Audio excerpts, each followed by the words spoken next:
ಕನ್ನಡ ಪೀಠಕ್ಕೆ ಅಷ್ಟದಿಗ್ಗಜರು ಇವರೇ ನಮ್ಮ ಜ್ಞಾನಪೀಠ ಪ್ರಶಸ್ತಿ ಪುರಸ್ಕೃತರು.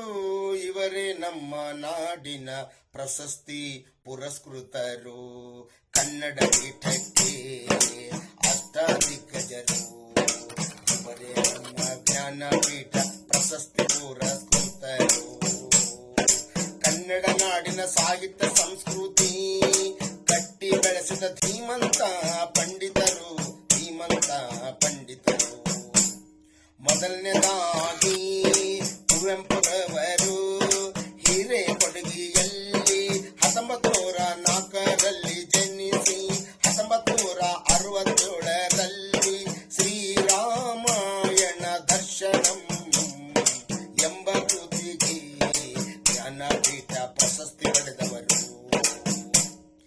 ಎರಡನೇದಾಗಿ ದಾರಾವೇಂದ್ರಿಯವರು ಸಾಧನಕೇರಿಯಲ್ಲಿ 1896ರಲ್ಲಿ ಜನಿಸಿ 1973ರಲ್ಲಿ ನಾಲ್ಕು ತಂತಿ ಎಂಬ ಕೃತಿಗೆ ಜ್ಞಾನಪೀಠ ಪ್ರಶಸ್ತಿ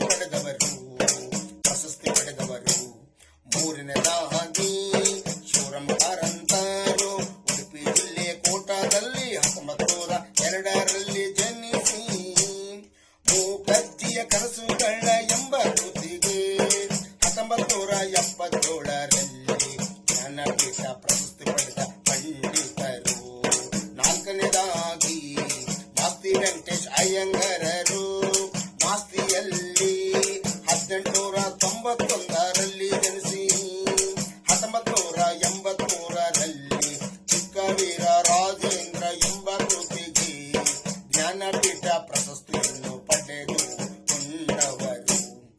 ಐದನೇದಾಗಿ ವಿಕ್ರು ಗೋಕಾಕ್ರವರು ಸವಣೂರಿನಲ್ಲಿ 1909ರಲ್ಲಿ ಜನಿಸಿ 1990ರಲ್ಲಿ ಭಾರತ ಸಿಂಧು ರಶ್ಮಿ ಎಂಬ ಕೃತಿಗೆ ಜ್ಞಾನಪೀಠ ಪ್ರಶಸ್ತಿ ಪಡೆದುಕೊಂಡವರು.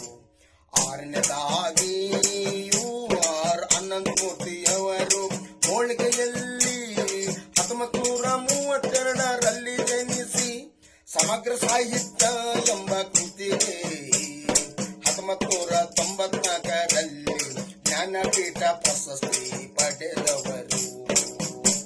ಏಳನೇದಾಗಿ ಗಿರೀಶ್ ಕಾರ್ನಾಡ್ರವರು ಮಾಥೇರಾನದಲ್ಲಿ 1938ರಲ್ಲಿ ಜನಿಸಿ ಸಮಗ್ರ ಸಾಹಿತ್ಯ ಎಂಬ ಕೃತಿಗೆ 1998ರಲ್ಲಿ ಜ್ಞಾನಪೀಠ ಪ್ರಶಸ್ತಿ ಪಡೆದುಕೊಂಡವರು. ಎಂಟನೇದಾಗಿ ಚಂದ್ರಶೇಖರ್ ಕಂಬಾರರು ಘೋಡಿಗೇರಿಯಲ್ಲಿ 1937ರಲ್ಲಿ ಜನಿಸಿ ಸಮಗ್ರ ಸಾಹಿತ್ಯ ಎಂಬ ಕೃತಿಗೆ 2010ರಲ್ಲಿ ಜ್ಞಾನಪೀಠ ಪ್ರಶಸ್ತಿ ಪಡೆದುಕೊಂಡವರು.